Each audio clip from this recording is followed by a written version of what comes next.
Lawrence Bishnoi group ने राष्ट्रवादी नेता गोगा मेडी का क्यों किया ऐसा हाल? देश भर का ठाकुर समाज गुस्से में पूछ रहा सवाल। सीएम योगी हो या फिर राजनाथ सिंह, हर किसी के सामने ही तीन बड़े सवाल। 2024 चुनाव में जाति की सियासत में कैसे बिठाए संतुलन?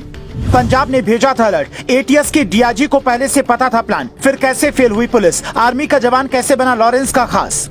24 घंटे से सोशल मीडिया पर एक सीसीटीवी फुटेज वायरल हो रहा है, जिसमें राष्ट्रीय राजपूत करनी सेना के अध्यक्ष सुखदेव सिंह गोगा मेडी को घर में घुसकर निशाना बनाया जा रहा है, जिसके बाद से पूरा ठाकुर समाज गुस्से में है। कोई कह रहा है कि ये घटना यूपी में हुई होती तो ठाकुर समाज के बड़े नेता योगी इन्हें छोड़ते नहीं, तो कोई कह रहा है कि मोदी मंत्रिमंडल में भी कई मंत्री इसी समाज से आते हैं, इसीलिए राजपूत समाज को न्याय दिलाने के लिए रोहित गोदारा पर कार्रवाई होनी चाहिए। आने वाले दिनों में लोकसभा का चुनाव भी है, इसीलिए राजपूत जातियों को नजरअंदाज करने का जोखिम कोई भी पार्टी नहीं लेगी। लेकिन रोहित गोदारा का नाम चूंकि लॉरेंस बिश्नोई से जुड़ा है, इसलिए सबसे बड़ा सवाल यहाँ पर यह खड़ा हो रहा है कि जिस लॉरेंस को कुछ दिन पहले तक कुछ लोग राष्ट्रवादी बता रहे थे, उसने राष्ट्रवादी नेता गोगा मेडी के साथ ऐसा क्यों किया? तो इसकी तीन बड़ी वजह हो सकती हैं, जिसके बारे में जानने से पहले आपको पूरी कहानी समझनी होगी। 50 साल की सुखदेव सिंह शेखावत हनुमानगढ़ जिले के गोगा मेडी गांव के रहने वाले थे। 27 जून 2007 को जब आनंद पाल को पुलिस ने मुठभेड़ में मारा, तब इन्होंने विरोध जताया। करणी सेना ने तब वसुंधरा के खिलाफ मोर्चा खोला, इस केस की सीबीआई जांच की मांग की। पद्मावत फिल्म के विरोध के दौरान सुखदेव गोगा मेडी ने डायरेक्टर भंसाली को थप्पड़ जड़ा।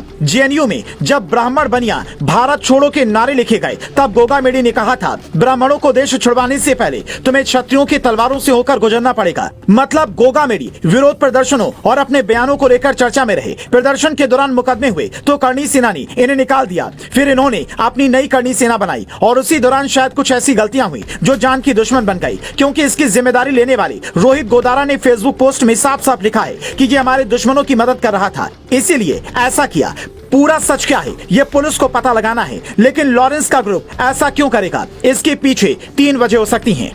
पहला, ये एक तरह से गैंग वॉर है, क्योंकि लॉरेंस पहले आनंद पाल का करीबी था, बाद में खिलाफ हो गया। ऐसे में जो भी आनंद पाल का समर्थक रहा, उसे लॉरेंस ने अपना दुश्मन समझ लिया। आनंद पाल के मारे जाने के बाद हुए विरोध प्रदर्शन का बड़ा चेहरा गोगा मेडी ही थे। दूसरा, लॉरेंस अपने दुश्मनों को ये बताना चाहता हो कि अभी हम कमजोर नहीं हुए हैं। मूसेवाला की मौत के बाद लॉरेंस के गुर्गों पर जैसी सख्ती हुई, उसका जवाब उसने ऐसे दिया हो। तीसरा, गोगा मेडी की जिन लोगों से दुश्मनी थी, उन्होंने रोहित गोदारा को पैसे दिए हो, फिर लॉरेंस तक बात पहुंची हो और पूरा खेल सुपारी के लिए रचा गया हो।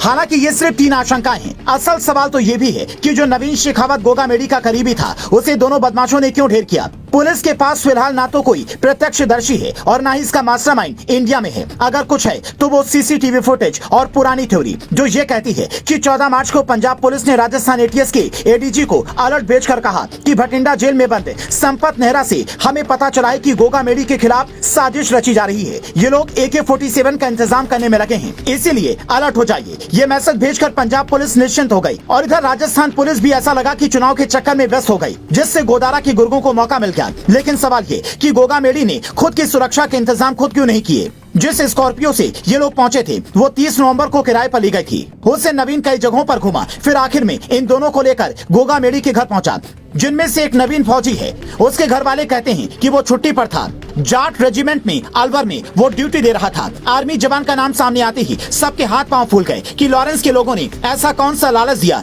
कि एक जवान ने इस तरह का कदम उठाया। शादी का कार्ड देने पहुंचे नवीन ने गोगा मेडी के घर में जो मातम का माहौल बनाया, उसके पीछे जरूर किसी ऐसे व्यक्ति का हाथ है जिसने बड़ी सफाई से सारी प्लानिंग रची और सीन से गायब हो गया।